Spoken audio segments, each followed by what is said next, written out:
अस्सलाम वालेकुम। कैसे मेरे बहन भाई खैरियत से? अल्हम्दुलिल्लाह जी हम भी खैरियत से। आज मैं आपको छत का पंखा साफ़ करने का बहुत ही आसान तरीका आप लोगों के साथ शेयर करूंगी। छत पर लगे गंदे पंखे को साफ़ करने के लिए ना तो सीढ़ी की ज़रूरत और ना ही किसी स्टूल की ज़रूरत और ना ही घर में किसी मर्द हजरात का सहारा लेने की ज़रूरत पड़ेगी। बस नीचे खड़े होकर ये जादुई स्प्रे कीजिए और अपने पंखे को शीशे की तरह चमकाएं और बग़ैर हाथ लगाए साफ़ हो जाएगा। अक्सर घरों में सीढ़ी और स्टूल नहीं होता, टेबल दूसरे कमरे से खिसकाना पड़ता है। पंखा साफ़ करने के ऐसे ट्रिक्स एंड टिप्स बताऊंगी, शेयर करूंगी, जिसे देखकर आप हैरान रह जाएंगे। सबसे पहले जी हमने इस तरह का झाड़ू ले लेना, ब्रश है आपके पास तो वो ले लेना, क्योंकि हमने पंखे के ऊपर जो डस्ट लगी है ना वो भी तो हमने उतारनी।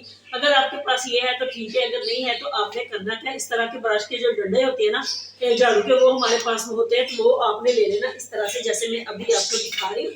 तो इस तरह का जो डंडा होता है ना वो ले लेना आपने, और इस तरह का जो झाड़ू होता है ना बांस का, जिसको कहते हैं अक्सर बांस का भी कहते हैं, अक्सर इसको हम हार्ट, ये तीलियां होती है ये वाला भी कहते हैं। तो आपने करना क्या, इसके दरमियान में आपने इस तरह से करना और इसको और डंडे को आपने इसमें इस तरह से ऐड कर देना। तो ये देखिए जी, इस तरह से आप ऐड करेंगे ना तो ये एक अच्छा टूल भी बन जाएगा, क्योंकि हम जब सफाई करते हैं तो हमारा हाथ पंखे तक नहीं पहुंचता। तो इस तरह से आपने जी इसके साथ एक टूल बना लेना और आपने पंखा साफ करना। पास झाड़ू भी नहीं है तो आपने करना नहीं है, तो आपने इस तरह से कोई भी आपने रफ कपड़ा ले लेना, उसको आपने इस तरह से इसके ऊपर डंडे के लगा लेना और आपने इसको किसी भी रबड़ बैंड के साथ या किसी रस्सी के साथ इसको बांध लेना, और इसके साथ भी आप पंखे की जो डस्ट है ना वो उतार सकते हैं इजी से। सबसे पहले जी आपने करना क्या, इस तरह से जी आपने ब्रश लेना और जो इसके ऊपर डस्ट लगी हुई है ना पंखे के ऊपर, तो आपने इस तरह से उतारनी, क्योंकि जो डस्ट होती है वो बहुत ज्यादा इस तरह की होती है। जब आप उतारे ना तो आपने करना क्या, आपने नीचे से कोई आपने पुरानी जो बेड शीट है वो इसमें के ऊपर बिछा ले, ताकि जो आपका फ्लोर है या आपका नीचे बेड वगैरह है वो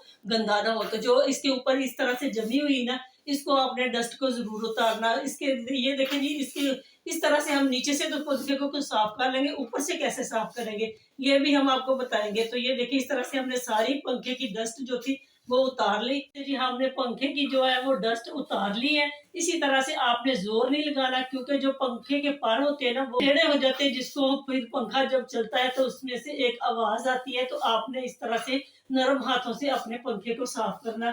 तो ये देखें जी, हमने डस्ट उतार ली। अब हम आपको लिक्विड बनाकर बताते हैं किस तरह से आपने इसका इस्तेमाल करना। आपको बता रहे हैं कि किस तरह से पंखे को हमने साफ करना है। उसके लिए हमने जो क्लीनर बनाने जा रहे हैं, तो इस तरह की आपने कोई भी बोतल ले लेनी। अगर आपके पास शावर वाली बोतल है तो वो ले ले, नहीं है तो आप इस तरह की कोई भी बोतल ले सकते हैं। उसमें आपने एक गिलास पानी डालना, जैसे कि मैंने डाल लिया। अब आपने करना क्या, क्योंकि हमारी कोशिश होती है हम आपको जीरो कॉस्ट में आपका मसले का हल बताएं। तो इस तरह से जी वाइट विनेगर हर घर में होता है। इस तरह से आपने 2 से 3 चम्मच के बराबर आपने वाइट विनेगर इसमें डालना, जैसे मैं डाल रही हूँ। तो इसी तरह से आप इसमें डाल लेंगे। तो ये देखें जी, हमने डाल लिया। अब आपने करना क्या है, कोई भी आपने शैम्पू ले लेना। अगर आपके पास कोई भी बाथ सोप है वो ले लें। अगर आपके पास इस तरह से डिश वाश है वो ले लेना। आपने डालना कितना, आपने सिर्फ 1 या 2 ड्रॉप इसमें डालने, ज़्यादा नहीं आपने डालने, क्योंकि इसकी हमें ज़्यादा झाग नहीं करनी। क्योंकि अगर ज़्यादा झाग होगी ना तो फिर जो पंखे के ऊपर हम सफाई कर रहे हैं वो उतारनी जो है वो मुश्किल हो जाएगी।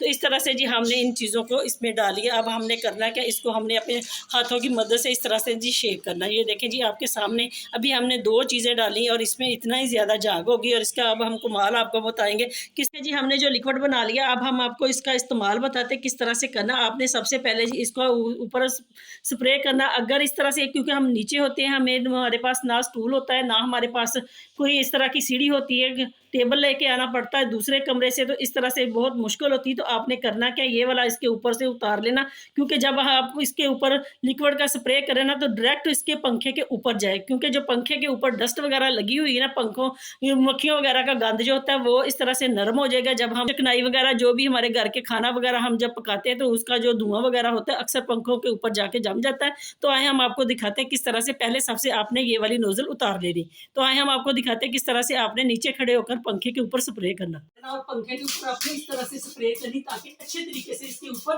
पंखे के सारे पंखों के पार्ट जो होते हैं उनके ऊपर अच्छे तरह से स्प्रे हो जाए। आपने डायरेक्ट पंखे के ऊपर स्प्रे करनी ताकि ये इस तरह से जो पंखे के ऊपर डस्ट वगैरह जमी रह गई है ना वो थोड़ी नरम हो जाए। फिर हम आपको दिखाते हैं किस तरह से आपने पंखे को साफ करना। हमने पंखे को 10 मिनट के लिए छोड़ दिया ताकि जो उसके ऊपर डस्ट वगैरह लगी है ना वो सारी की सारी नरम हो जाए, क्योंकि मक्खियों का गंद होता है, डस्ट होती है और धुआं वगैरह होता है, उसको नरम करने के लिए ताकि हम जब सफाई करें तो अच्छे तरीके से सफाई हो जाए। अब हम जल्दी से एक टूल बनाते हैं इस तरह से जी। आपने हैंगर ले लेना, आपने कोई भी चादर ले लें, कोई पुराना कपड़ा ले लें, कोई जो भी आपके पास है वो आपने ले लेना और इस तरह से जी आपने इसको इस हैंगर में से गुजारना और टूल बनाना। पहले भी मेरी वीडियो पे मौजूद है कि मैंने बताया किस तरह से जी आप इस टूल को बना सकते हो किसी भी रफ कपड़े से। तो ये देखें जी इस तरह से हमने इसका टूल बनाकर अभी आपको दिखाते हैं और ये भी दिखाएंगे किस तरह से हमने जी इसका इस्तेमाल करना ताकि जो हमारा पंखा वो एकदम से चमक उठे और इसी तरह से हम अपने घर के तमाम पंखों को बआसानी साफ़ कर सकते हैं। तो ये देखें जी हमने इस तरह से इसको फोल्ड करते जाना है जब तक ये हमारा मुकम्मल नहीं हो जाता हैंगर के ऊपर। देखिए जी हमने बहुत ही आसानी से एक टूल बना लिया। अब हम इसको किसी भी डंडे और किसी भी स्टिक की मदद से इसको जोड़ेंगे और इस तरह से जी हम इसको डंडे के साथ इसको जोड़ेंगे ताकि जो हमने ऊपर से तो हम पंखे को जो साफ़ कर सकते थे बआसानी किसी भी डंडे के साथ कपड़ा लपेट कर, जब पंखे के पार है ना ऊपर से वो इतने डस्ट लगी होती है नीचे से हम साफ़ कर लेते हैं, ऊपर से नहीं होते, तो इसको हमने इस तरह से साफ बनाया टूल ताकि पंखा ऊपर से भी साफ़ हो जाए, जो उसके पंख वगैरह है और जो उसके नीचे से है डस्ट वगैरह वो भी एक ही बार हमारा जो पंखा वो साफ़ हो जाए। तो इस तरह से जी आपने इस टूल को बना लेना। अब आपने करना क्या, जो आपने स्प्रे बनाया हुआ है ना वो आपने लेना है, इसके ऊपर इस तरह से आपने स्प्रे करना अच्छे तरीके से। मेरा जो बायां हाथ है ना मैं उसके साथ काम नहीं कर सकती, मैं हमेशा दाएं हाथ से काम करती हूँ, इसलिए मुझे कभी इधर से पकड़ना पड़ता है कभी उधर से। तो ये देखें जी इस तरह से हमने इसके ऊपर अच्छे तरीके से स्प्रे कर ली एक साइड पे भी। अब हम दूसरी साइड पे भी इसका स्प्रे को करेंगे। तो ये देखें जी हमने स्प्रे कर ली इसके ऊपर अच्छे तरीके से ताकि जो जितनी भी पंखे के ऊपर और नीचे पर के साथ डस्ट है ना वो सारी एक ही बार उतर जाए। तो आइए हम आपको दिखाते हैं किस तरह से हमने पंखे को साफ किया। जो मैंने टूल बनाया है वो इस तरह से हमने करना पंखे के इस तरह से आर पार इसके पार के ऊपर इस तरह से हम इसको करेंगे ताकि जितनी भी डस्ट वगैरह लगी हुई ना वो इस तरह से पंखे की जो एक ही बार हम इसकी सफाई करें तो आसानी से उतर जाएंगे। अभी ये देखें जी आपके सामने है, मैंने एक पंखे के पार के ऊपर इस तरह से की है तो ये इतनी इसकी डस्ट जो थी ना वो इस तरह से उतर आई। अभी हमने इसी तरह से बारी बारी सारे परों को इस तरह से साफ करना ताकि अच्छे तरीके से हमारा जो पंखा वो एक ही बार में सफाई हो जाए, क्योंकि ना हमें स्टूल की ज़रूरत, हमारे घरों में स्टूल होता है ना ही सीढ़ी होती है जो हमें बार बार इस तरह से हमें साफ करने में बहुत दिक्कत होती है। तो अगर हम टेबल किसी दूसरे कमरे से लेके भी आए तो बहुत मुश्किल होता है उसको खसकाना और इस तरह से घसीट के लेके आना। तो इस तरह से भी आप अपने घर में पुराने जो आपके पंखे आपके ब्रश के इस तरह के डंडे वगैरह होते हैं ना जो स्टिकी होती है उनको भी आप ज़ाया ना करें, इस तरह से आप उससे काम टूल बनाकर आप उससे काम ले सकते हैं। अभी मैं आपको दिखाती हूँ पंखा पूरा साफ नहीं हुआ, मैं सारा पंखा भी साफ करके आपको मैंने अभी 2 पार को साफ किया और ये देखें कितनी डस्ट है। अभी मैं सारा पंखा आपको साफ करके अभी दिखाती हूँ। ये देखें जी मैंने पंखा जितना भी साफ किया आपके सामने इस टूल की वजह से साफ किया, ना मैंने कोई सीढ़ी मंगवाई ना मैंने कोई स्टूल मंगवाया, ना ही मैंने किसी मदद की हेल्प ली, मैंने भी किसी की मदद ली। तो इस तरह से मैंने बिल्कुल एक फ्री कॉस्ट में अपने घर में फजूल चीज़ें पड़ी हुई थी जो उनसे मैंने ये टूल बनाया और अपने पंखे को साफ़ किया। इसी तरह से आप भी टूल बनाएं और बिल्कुल ज़ीरो कॉस्ट में अपने पंखे को साफ़ करें। इसी तरह से आप अपने घर के तमाम पंखों को साफ़ कर सकते हैं।